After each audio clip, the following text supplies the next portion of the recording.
Camera, action. Hola, yo soy Daniela, estudiante de cine. Y yo soy John Erizo, también estudiante de cine, y estás escuchando este nuevo episodio especial, donde nos metemos con un tema que a veces incomoda, pero sentimos que hay que hablarlo: la pornomiseria.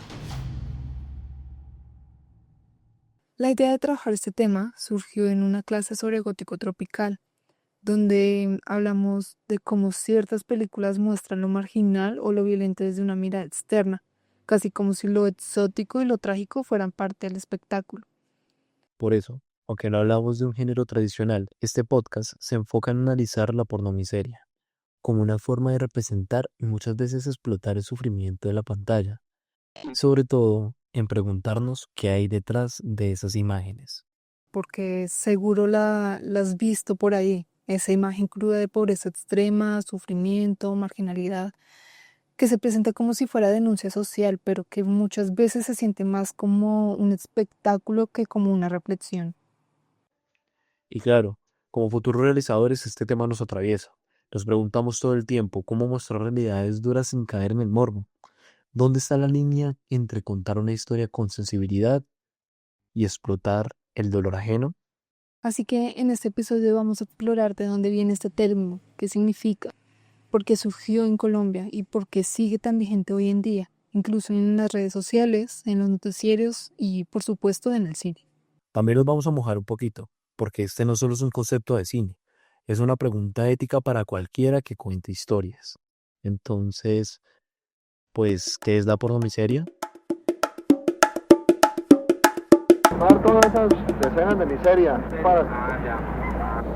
tenemos que acercarnos, pero con cuidado, vamos a ver, respeto, ¿entendés? Que no me vaya a asustar ni la gente tampoco.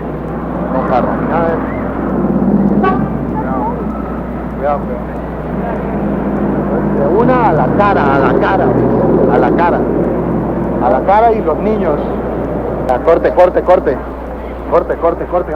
vámonos.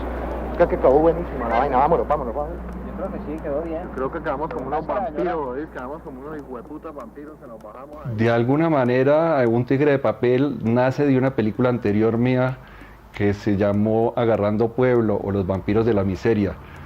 Fue un cortometraje que yo hice en compañía de Carlos Mayolo en 1977 y terminaba en el 78. Es quizá uno de los primeros falsos documentales que se hizo en el cine latinoamericano. Pues decidimos hacer una película sobre la ética que debe haber cuando se filma la miseria, porque pues el cine por su propia naturaleza tiene una tendencia a vampirizar el sujeto, a volver el sujeto un objeto. Bueno, entonces mire, espérate un momentico, te ganas una plata. Listo ya, la quitada de los pantalones, ¿qué hubo? Eso, al agua. ¿Qué hubo? Eso. Actos de generosidad más grande que puede hacer el ser humano es dejarse filmar.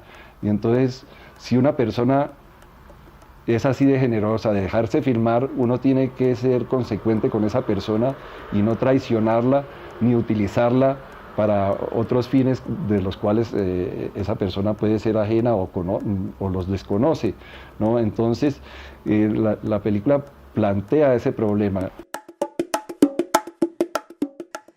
La pornomiseria es un término que nació aquí en Colombia en los años 70, como una crítica fuerte al tipo de cine que mostraba la pobreza de forma sensacionalista, como si fuera una mercancía. Hicieron un cortometraje que es clave para entender todo esto. Se llama Agarrando Pueblo. Es una sátira, una especie de falso documental donde un equipo de televisión va por las calles de Bogotá buscando escenas de miseria, como si estuvieran cazando imágenes impactantes para ganar premios.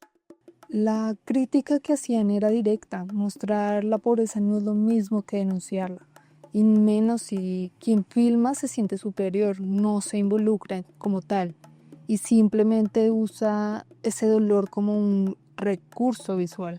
Desde entonces, el término pornomiseria se ha usado para señalar esos casos donde se convierte la pobreza en algo estético, bonito o incluso dramático, pero desconectado completamente de la realidad, sin contexto, sin ética y sin compromiso con las personas que están siendo representadas. Claro, y si lo pensamos, eso no pasa solo en el cine de autor.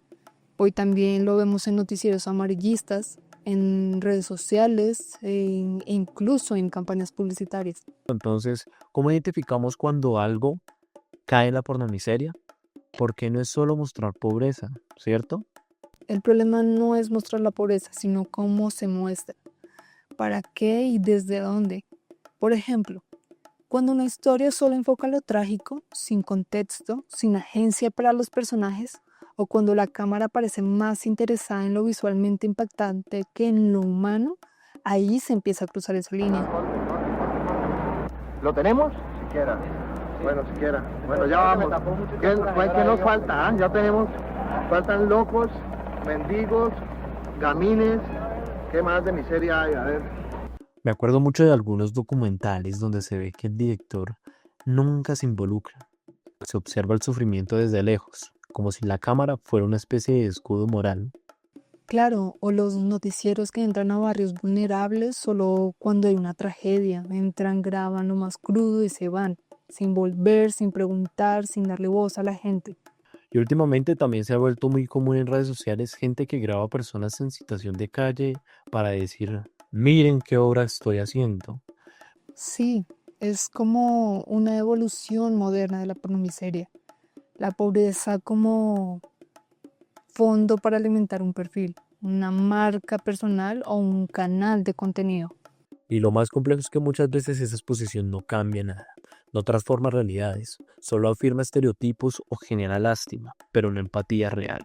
Eso, y ahí es donde como estudiantes de cine nos toca pensar muy bien, pensar cómo nos aproximamos a los temas sociales. O sea, ¿queremos usar una historia o realmente contarla con dignidad?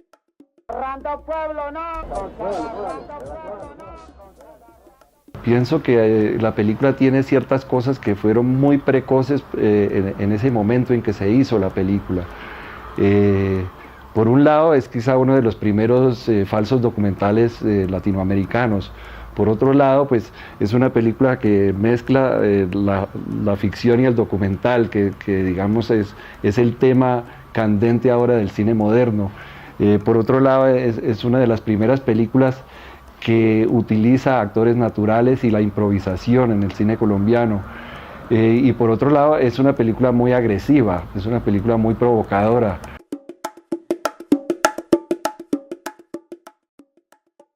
A veces, cuando hablamos de estos temas, sentimos que estamos pisando terreno delicado, pero eso no debería detenernos, sino más bien hacernos pensar más profundo. Sí, porque la intención no es cancelar a nadie, ni decir esto está bien, esto está mal, en blanco y negro. Es reconocer que contar historias implica responsabilidad y que las imágenes se importan y mucho. Nosotros decidimos dónde ponemos la cámara, a quién le damos voz, qué dejamos por fuera. Y aunque somos estudiantes, ya estamos tomando decisiones creativas que pueden marcar la diferencia entre reproducir estereotipos o cuestionarlos. Por eso, hablar de la pornomiseria no es solo hablar del pasado o de otros, es hablar de nosotros, de cómo queremos narrar el mundo, de si vamos a mirar desde arriba o vamos a construir desde el encuentro. Y si queremos hacer un cine más justo, más humano, tal vez tenemos que empezar por escuchar más. Dejar de capturar tanto y empezar a conversar, a comprender, a colaborar. O como decía Luis Ospina, no basta con tener una buena causa para hacer un buen cine. Hay que saber cómo se mira, cómo se filma y sobre todo, cómo se respeta. Así que si estás estudiando cine, comunicación, fotografía o simplemente te gusta contar historias, ojalá esto te sirva para pensar distinto. Y para la próxima vez que prendas una cámara también te preguntes, ¿estoy mostrando algo o explotando algo? Y bueno, hasta aquí este episodio. Gracias por escucharnos, por pensar esto con nosotros y por ser parte de estas preguntas que no tienen respuestas fáciles. Si te gustó, si te incomodó, si te dejó pensando, ya hicimos algo. Y si quieres seguir hablando del tema, escríbenos, compártelo o simplemente no dejes que se te pase sin más.